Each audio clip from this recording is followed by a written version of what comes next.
Space पाया जाता है जिसे प्लूरल कैविटी कहते हैं। और इस प्लूरल कैविटी के अंदर एक लुब्रिकेंट प्लूरल फ्लूइड भरा रहता है। और ये लुब्रिकेंट प्लूरल फ्लूइड जो होता है वो लंग्स के अंदर जो सिकुड़ना और फैलने की प्रक्रिया होती है उस समय जो फ्रिक्शन होता है, घर्षण होता है, उस घर्षण से ये बचाने का काम करता है। और ये ध्यान रखें, ये जगह खाली नहीं होती है, इसमें लिक्विड भरा रहता है, प्लूरल फ्लूइड भरा रहता है। और अगर इसमें दिक्कत आ जाए तो प्लूरोसिस बीमारी हो जाती है, जिससे लंग्स में पानी घुस गया या पानी प्रवेश कर गया लंग्स में, ऐसा हम कहते हैं सामान्य भाषा में। ठीक है, तो ये बात हो गई लंग्स के ऊपर पाए जाने वाले प्लूरा की। अब इस चित्र को थोड़ा हम बाद में देखते हैं, पहले थोड़ा यहाँ पे बातें कर लेते हैं थोड़ी। तो देखो, फर्स्ट ये सारी बातें क्लियर हो गई। अब हम देखते हैं कि ये जो लंग्स होते हैं, अभी हमने देखा था दो लंग्स होते हैं, एक राइट और एक लेफ्ट, दो भाग होते हैं। तो जो राइट लंग्स होता है अभी हमने देखा था ये कंपैरेटिवली बड़ा होता है, और लेफ्ट जो होता है वो थोड़ा छोटा होता है। इसके अंदर 3 पालियाँ पाई जाती है, 3 लॉब्स होती है, इसके अंदर 2 लॉब्स होती है। इसमें जब 3 पालियाँ पाई जाएगी तो इसके अंदर जो फीसर होंगे वो 2 होंगे, यानी कि 3 पालियों के अंदर 3 भागों में बांटने के लिए 2 फीसर होंगे, 2 सेप्टा होंगे। एक फीसर ऑब्लिक होगा, एक फीसर हॉरिजेंटल होगा। और इसमें 3 पालियाँ जो पाई जाती है उनके नाम हैं अपर लॉब्स, लोअर लॉब्स और मिडल लॉब्स। और मैंने बताया था कि इसके अंदर कौन सी लॉब्स नहीं होती है, इसके अंदर केवल अपर और लोअर होती है, मिडल लॉब्स नहीं होती। और प्लस इसके अंदर केवल ऑब्लिक ही फीसर पाया जाता है। सिंपल सी बात है, जब ये बड़ा है तो इसका वजन भी थोड़ा ज़्यादा होगा, और ये छोटा है तो इसका वजन भी थोड़ा कम होगा। ठीक है, अब हम देखते हैं लंग्स की माइक्रो एनाटॉमी। ठीक है, अब हम क्या देखेंगे, लंग्स की माइक्रो एनाटॉमी, यानी कि थोड़ा सा इसका और सूक्ष्मदर्शी अध्ययन करते हैं।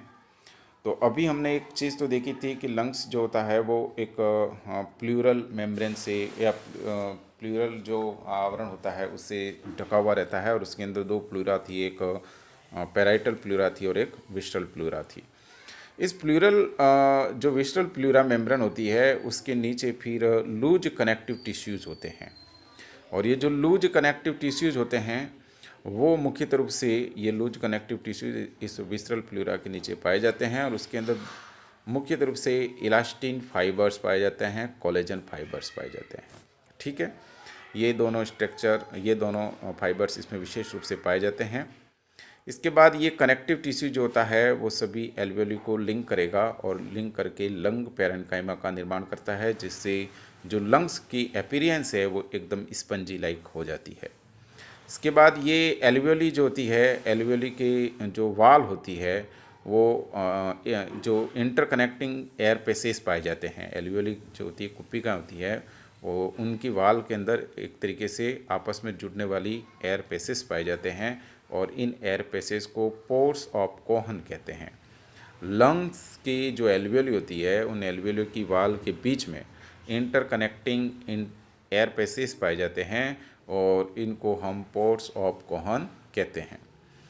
इसके बाद में नेक्स्ट विस्ट्रल प्लूरा हो गई। विस्ट्रल प्लूरा के नीचे कनेक्टिव टिश्यूज़ हो गया। कनेक्टिव टिश्यूज़ के बाद में आवरण आता है रेस्पिरेटरी एपिथेलियम। ये जो रेस्पिरेटरी एपिथेलियम होता है वो आपकी पूरा जो लोअर रेस्पिरेटरी ट्रैक्ट है, जिसको अभी हमने पढ़ा था, जिसमें ट्रेकिया वगैरह, ट्रेकिया, ब्रोंकाई और ब्रोंक्यूल्स एंड लंग्स, ये सारी स्ट्रक्चर उसमें आती है। तो ये जो पूरा लोअर रेस्पिरेटरी ट्रैक्ट होता है वो रेस्पिरेटरी एपिथेलियम से लाइंड रहता है, उससे आवृत रहता है। और ये जो रेस्पिरेटरी एपिथेलियम होती है वो सिलेटेड होती है। ठीक है, उसमें पक्षमाभ निकले रहते हैं, रोम सदृश्य होती है, हेयर लाइक स्ट्रक्चर होती है इस एपिथेलियम सेल्स की। और इसमें गॉबलेट सेल्स पाई जाती है। ये गॉबलेट सेल जो होती है वो म्यूसिन का प्रोडक्शन करती है, म्यूकस का निर्माण करती है। इसके अलावा इसमें बेसल सेल्स भी पाई जाती है। और अगर आप टर्मिनल ब्रोंक्यूल्स को देखो तो उसमें क्लब सेल्स भी पाई जाती है। इसके अलावा इनमें मैक्रोफेजेस भी पाई जाती है। ये हम रेस्पिरेटरी एपिथेलियम की बात कर रहे हैं। ठीक है, इसके अलावा इस रेस्पिरेटरी एपिथेलियम के अंतर्गत पुल्मोनरी न्यूरो एंडोक्राइन सेल्स भी पाई जाती है। पुल्मोनरी न्यूरो एंडोक्राइन सेल्स भी पाई जाती है। और ये न्यूरो एंडोक्राइन सेल जो होती है वो सीरोटोनिन, डोपामीन और नोरेपिनेफ्रिन और कुछ पॉलीपेप्टाइड का प्रोडक्शन करती है। बात समझ में आ रही है आपको? हमने देखा जो लंग्स के ऊपर सराउंडिंग आवरण पाए जाते हैं उसमें फर्स्ट विस्ट्रल प्लूरा, इसके बाद में हमने कनेक्टिव टिश्यूज़ देखे, कनेक्टिव सेल्स वगैरह जो थी उनको देखा। इसके बाद एपिथेलियम सेल्स देख रहे हैं जो बिल्कुल लंग्स को लाइन किए हुए रहती है, ठीक है। उसमें ये लंग्स के अलावा ट्रेकिया वगैरह में, ब्रोंकाई में, सब में पाई जाती है। तो इसमें जो ये जो सेल्स होती है, इन सेल्स में गॉबलेट सेल्स, मैक्रोफेज सेल्स और प्लुमिनरी न्यूरो एंडोक्राइन सेल्स, ये सारी सेल्स पाई जाती है, ठीक है। इसके बाद में हम देखते हैं कि ये जो स्ट्रक्चर अभी मैंने यहाँ चित्र में दिखाई थी, इसको देख लेते हैं हल्का सा। वैसे आपकी जानकारी इसकी हो ही गई होगी, फिर भी कि जो लंग्स होता है इसको अगर हम देखें तो लंग्स अपने आप में कुछ नहीं है। ये जो ब्रोंकाई, ब्रोंक्योल्स और एल्वियोली, ये जो सारी स्ट्रक्चर होती है, इसको पूरा सराउंड किए हुए जो एक स्पंज स्ट्रक्चर बनती है, वो अपने आप में एक लंग्स है, ठीक है। तो लंग्स के अंदर ये सारी स्ट्रक्चर होती है। ट्रेकिया देखा होगा अभी आपने, तो ट्रेकिया जो होता है वो दो भागों में टूटता है, एक लेफ्ट ब्रोंकाई और एक राइट ब्रोंकाई। तो ये वाली जो स्ट्रक्चर आपको दिखाई दे रही है, ये तो हो गई आपकी ब्रोंकाई, ठीक है। ब्रोंकाई फिर अंदर जाने के बाद टूटेगी सेकेंडरी ब्रोंकाई में, ये इस तरीके से सेकेंडरी ब्रोंकाई है। और ये जो ट्रेकिया ब्रोंकाई होती है सेकेंडरी ब्रोंकाई तक, यहाँ सी आकार के वलय पाए जाते हैं कार्टिलेज के बने हुए, ठीक है। फिर सेकेंडरी ब्रोंकाई जो होती है वो टर्सरी ब्रोंकाई में टूटती है। टर्सरी ब्रोंकाई फिर आपके आगे जा कर के ब्रोंक्योल्स में टूटती है, श्वसनिकाओं में। फिर ब्रोंक्योल्स आगे जा कर के एल्वेलरी डक्ट में टूटती है, जिसे कुप्पिका नलिका कहते हैं। और एल्वेलरी डक्ट के बाद में लास्ट में ये आपको दिखाई दे रही है ऐसी छोटी छोटी स्ट्रक्चर थैले जैसी, ये होती है कुप्पिकाएँ। तो ये पूरा आपका रेस्पिरेटरी ट्रैक्ट हो गया, है ना। ट्रेकिया, ट्रेकिया के बाद में ये ब्रोंकाई, ब्रोंकाई के बाद में सेकेंडरी ब्रोंकाई, फिर टर्सरी ब्रोंकाई, फिर ब्रोंक्योल्स, फिर ब्रोंक्योल्स के बाद एल्वेलरी डक्ट, एल्वेलरी डक्ट के बाद में एल्वेली।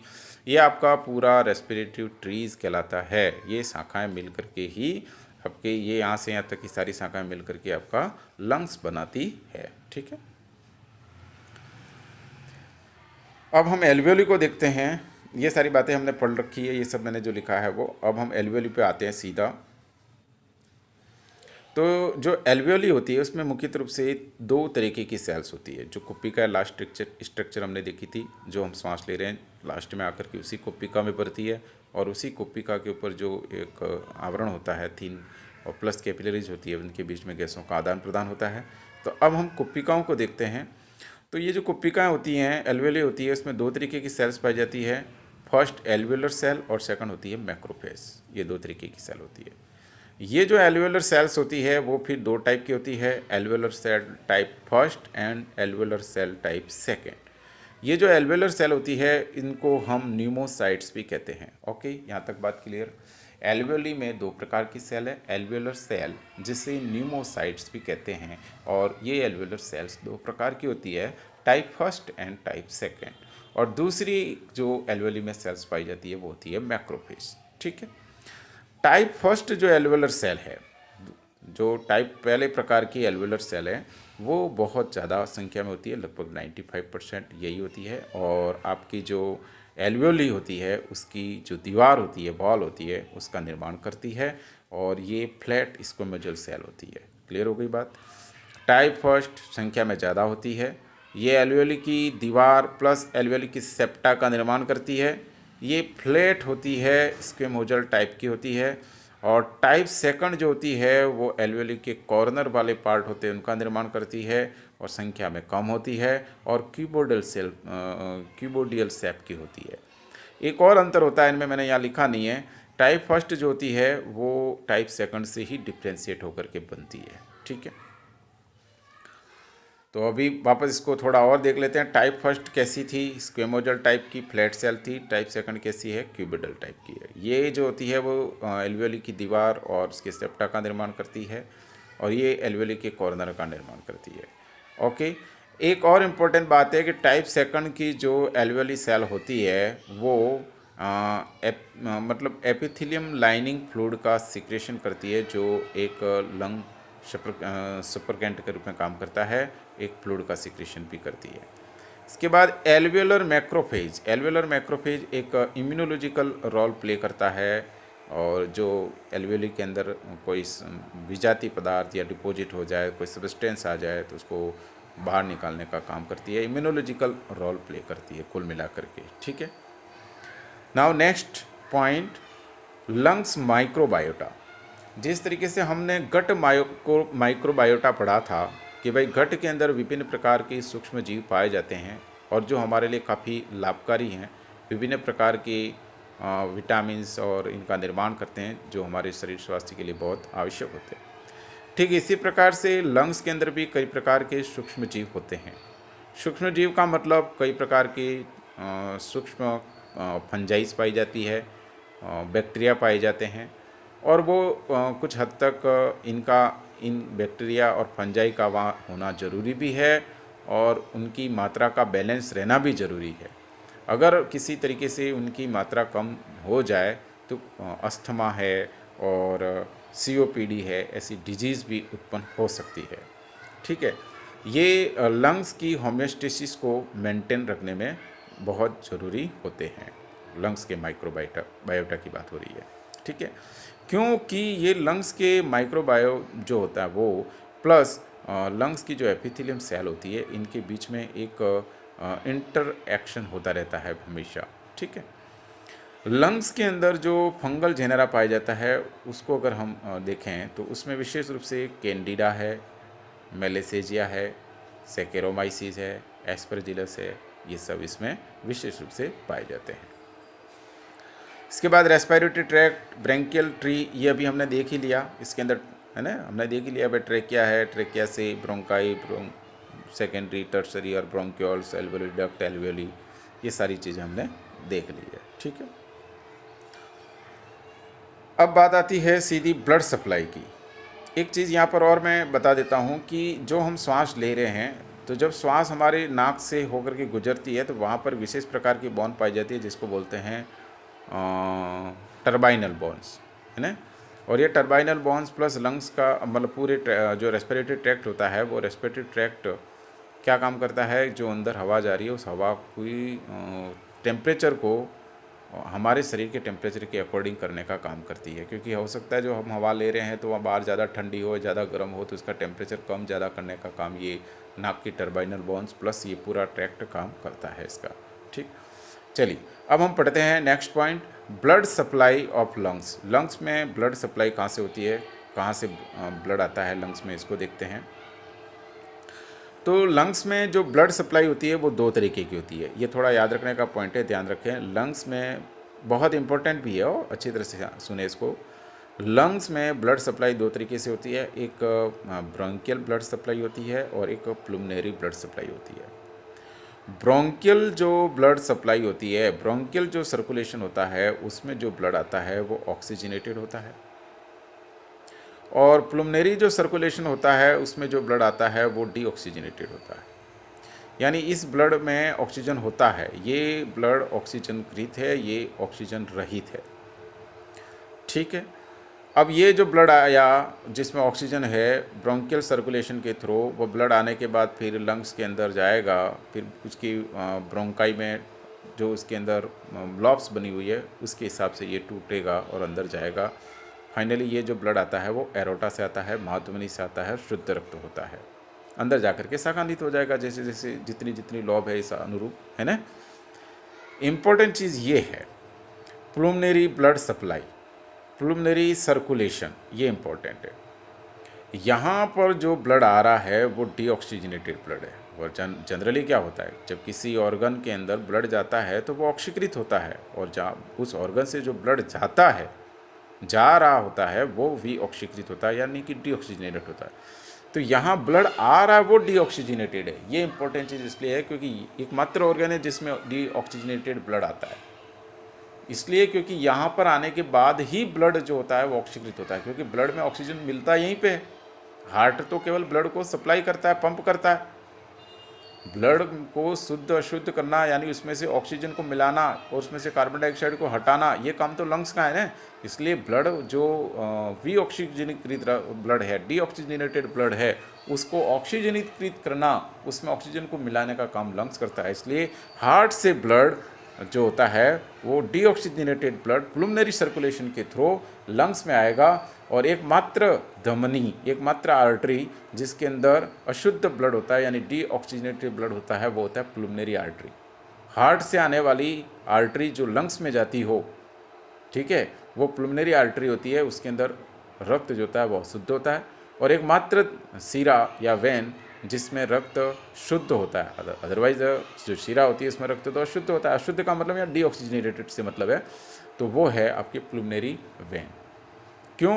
क्योंकि ये हार्ट से जो ब्लड आया, डीऑक्सीजनेटेड ब्लड आया, वो यहाँ लंग्स में आने के बाद में यहाँ की ऑक्सीजन इसमें मिलेगी, हार्ट और लंग्स में ऑक्सीजन इसमें मिलेगी और वो शुद्ध हो जाएगा, यानी कि ऑक्सीजनेटेड हो जाएगा। ओके, तो ये डबल सर्कुलेटरी सिस्टम के अंदर हमने देखा था। ठीक, now nerve supply of the lungs. Lungs के अंदर न्यूरॉन्स या नर्व सप्लाई और इसका न्यूरॉन कंट्रोल कैसे होता है उसको देखते हैं हम। तो लंग्स में ऑटोनोमिक सिस्टम होता है, नर्वस सिस्टम, उसके थ्रू ये कंट्रोल रहता है। इसमें दोनों तरीके के सिस्टम प्रयुक्त हो रहे हैं, पैरासिम्पेथेटिक नर्वस सिस्टम भी होता है इसमें और सिम्पेथेटिक टॉन्स भी इसमें होती है। इसके अंदर एसिटाइल कोलिन से स्टिमुलेटेड होने पर ये जो होता है वो संकुचित होता है, कॉन्ट्रैक्शन होता है यहाँ की स्मूथ मसल्स में, प्लस नोरेपिनेफ्रिन का यहाँ पर एक्ट होने से ये जो होता है डायलेशन होता है, फैलाव होता है यहाँ पर। तो ये इतनी इम्पोर्टेंट बात नहीं है। इम्पोर्टेंट बात ये है कि लंग्स का जो कंट्रोल है, एक तो वो वैगस तंत्रिका के अंदर में होती है, 10th नंबर की जो क्रैनियल नर्व्स होती है वैगस, उसके कंट्रोल में होती है। प्लस लंग्स में जो सांस लेने की प्रक्रिया जो होती है, सांस लेने और छोड़ने की प्रक्रिया है, वो ब्रेन स्टेम के मेडुला ऑब्लंगेटा में और पॉन्स वेरोलाई में इसके सेंटर होते हैं, वहाँ से सूचनाएं आती है और इसी के अकॉर्डिंग यहाँ पर संकुचन और प्रसरण होता है। एक कंट्रोल वहाँ से होता है। एक इम्पोर्टेंट ये है नर्व, दो इम्पोर्टेंट नर्व आपको याद रखनी है। एक तो वेगस नर्व जो कि श्वसन तंत्र के सांस लेने और छोड़ने की प्रक्रिया को नियंत्रित करती है, कंट्रोल करती है, और एक फ्रेनिक नर्व्स। फ्रेनिक नर्व जो होती है वो आपके डायफ्राम को फैलने और सिकुड़ने के संदेश लाती है। तो डायफ्राम का जो संकुचन प्रसरण है, जो श्वास लेने की प्रक्रिया से रिलेटेड है ना, वो फ्रेनिक नर्व्स के कंट्रोल में होती है। ओके, ये नर्व सप्लाई की बात हो गई। Now the last point of this video, इस वीडियो का अंतिम भाग है डेवलपमेंट, है ना, एम्ब्रियोलॉजिकली डेवलपमेंट लंग्स का किस तरीके से होता है। तो इसमें आपको जो सबसे ज़्यादा काम की बात यह है कि लंग्स का जो ओरिजिन है, लंग्स का डेवलपमेंट जो है वो एक आउट पाउचिंग के रूप में होता है, और वो भी फोरगट के, यानी कि आपकी जो अग्र आंत्र होती है, अपर पार्ट होता है डाइजेस्टिव सिस्टम का, उस डाइजेस्टिव सिस्टम के अपर पार्ट के एक आउट पाउचिंग के रूप में लंग्स का निर्माण होता है, ओरिजिन होता है एम्ब्रियोलॉजिकली। और जब ये बनता है लगभग 4th वीक में, एम्ब्रियोजेनेसिस की जो प्रक्रिया होती है उसके 4th वीक में इसका निर्माण होना शुरू हो जाता है। लेकिन उसमें फिटस जो होता है वो एमनियोटिक सैक में होता है, एमनियोटिक फ्लूइड के अंदर होता है, इसलिए उसमें लंग्स काम नहीं करता है। जन्म लेने के कुछ समय तक लंग्स का विकास होता रहता है, ठीक है। और ये एक लैरिंग्स और ट्रेकिया के साथ ग्रूव्स के रूप में इसकी उत्पत्ति होती है, ठीक। तो ये लंग्स के बारे में कुछ एलिमेंट्री जानकारी आपको मैंने इस वीडियो में दी है। नेक्स्ट वीडियो में हम देखेंगे लंग्स के फंक्शन, लंग्स का इवोल्यूशनरी ओरिजिन और लंग्स से रिलेटेड डिजीज़, ये सारा हम मैटर हम नेक्स्ट वीडियो में देखेंगे। That's all, thank you.